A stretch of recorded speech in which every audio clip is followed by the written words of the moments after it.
गोविंदाय नमो नमः।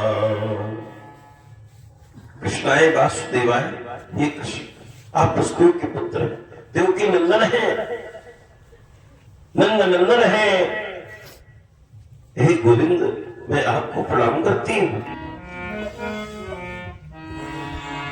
श्रीमद् भागवत की जरूर आप निगम कल्पतरोर हो रहा है। गलितम फलम सुखमुखाद मृत द्रव संयुतम पिबत भागवतम रसमालयम मुहुर्हो रसिका भावुका। ये भागवत वेद रूप कल्प वृक्ष का परिपक्व फल है। इसमें न गुठली है न छिलका है, रस ही रस भरा है। सुखदेव जी कहते हैं पिबत भागवतम, हे भाग्यवान श्रोताओ इसको पियो निरंतर।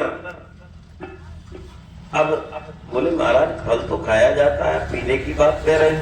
बोले हाँ, ये फल पीने योग्य हो गया क्योंकि कई शाखाओं से पका हुआ फल कई शाखाओं से लुढ़कते हुए आया है, इसलिए ये पिलपिला और पका हुआ पीने योग्य हो गया है। अच्छा, ये कैसे हुआ, इसको भी समझे। तक देखना भाई, बहुत आनंद आया। जब ये भागवत रूपी फल प्रकट हुआ तो पहले भागवत नारायण के मुख से प्रकट हुई, तो नारायण की शाखा से टपका ये भागवत रूपी फल,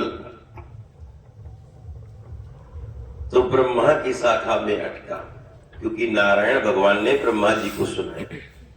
फिर ब्रह्मा की शाखा से टपका तो नारद की शाखा में अटका, और नारद की शाखा से टपका तो व्यास की शाखा में अटका, और व्यास की शाखा से टपका तो सुखदेव की शाखा में अटका, और सुखदेव की शाखा से टपका तो परीक्षित की शाखा में अटका, और फिर सारे संसार में फैल गए।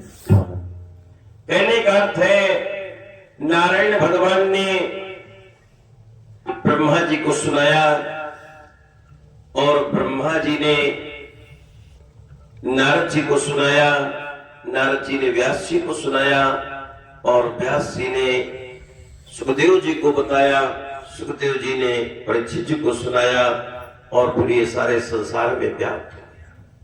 ये भागवत महापुराण का जो रस है, ये रस अन्य कहीं नहीं मिलेगा। स्वर्गे च कैलासे वैकुंठे नास्त्यं रसा अतः पिबन्तु सद्भाग्या मामा मुंचत कहरचित। ये रस स्वर्ग में नहीं है, सत्यलोक में नहीं है, कैलाश में नहीं है, वैकुंठ में नहीं है। इसलिए भाग्यवान श्रोताओं इसका खूब पान करो, और एक क्षण के लिए भी कभी मत छोड़ो। कहते हैं सुखदेव जी ने जब ये कथा कही थी तो रस के प्रवाह, आनंद के प्रवाह में कही थी। रस प्रवाह संस्थेन श्री सुके नेरिता कथा कंठे संबध्यते एन सा वैकुंठ प्रभुर भवेत। रस के प्रवाह में श्री सुखदेव जी ने एक कथा कही थी। इस कथा का जिसके कंठ से संबंध हो जाता है वो वैकुंठ का स्वामी बन जाता है। बड़ी पावन कथा है। अब एतामियो नित्या शृणोति भक्त्या यश्चैनं कथयति शुद्ध वैष्णवाग्रे। जो पुरुष नियम पूर्वक इस कथा को कहते हैं, सुनते हैं, जो भगवत भक्तों के सामने सुनाते हैं, विधि का पूरा पूरा पालन करने पर त्रिलोकी में उनके लिए कुछ भी असाध्य नहीं रहता। रामायण में तुलसीदास जी ने भी वर्णन किया है, 2 पंक्तियां। जो ये कथा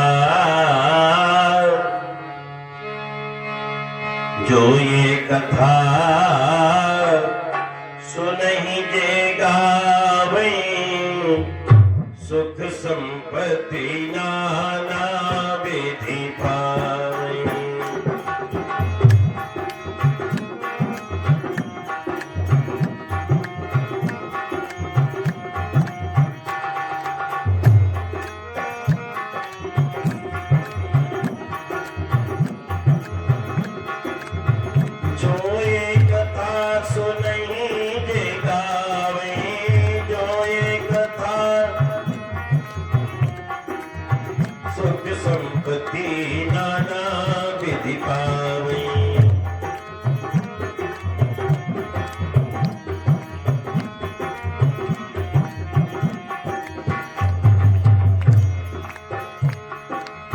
सुर दुर्लभ सुख करि जग माही, सुर दुर्लभ सुख करि जग माही, अंत काल रघुबर पुर जाही।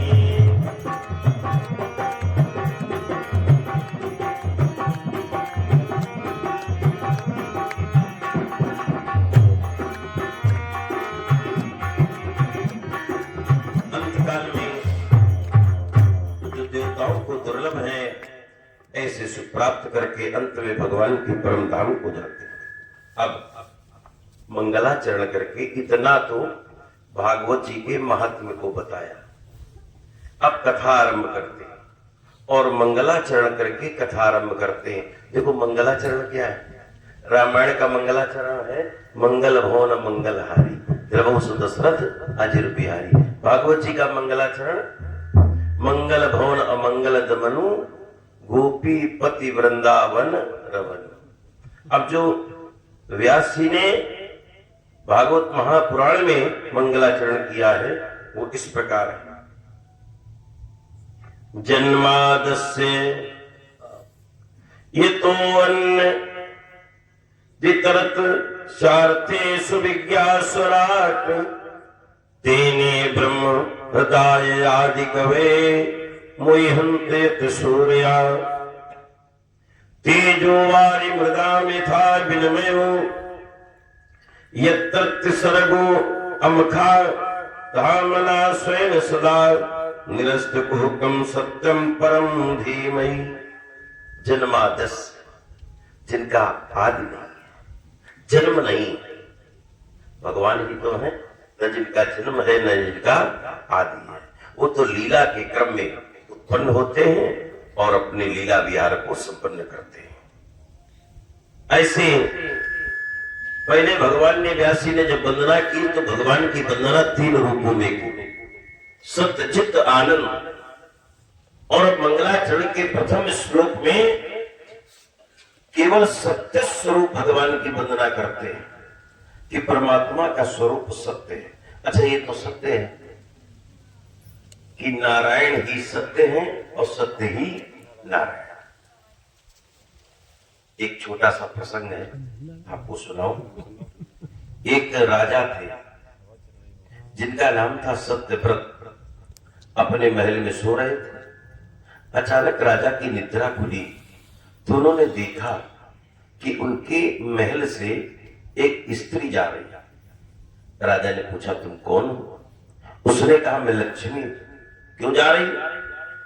बोले महाराज मेरा नाम लक्ष्मी है, मैं अपनी इच्छा से आती हूँ और अपनी इच्छा से चली जाती।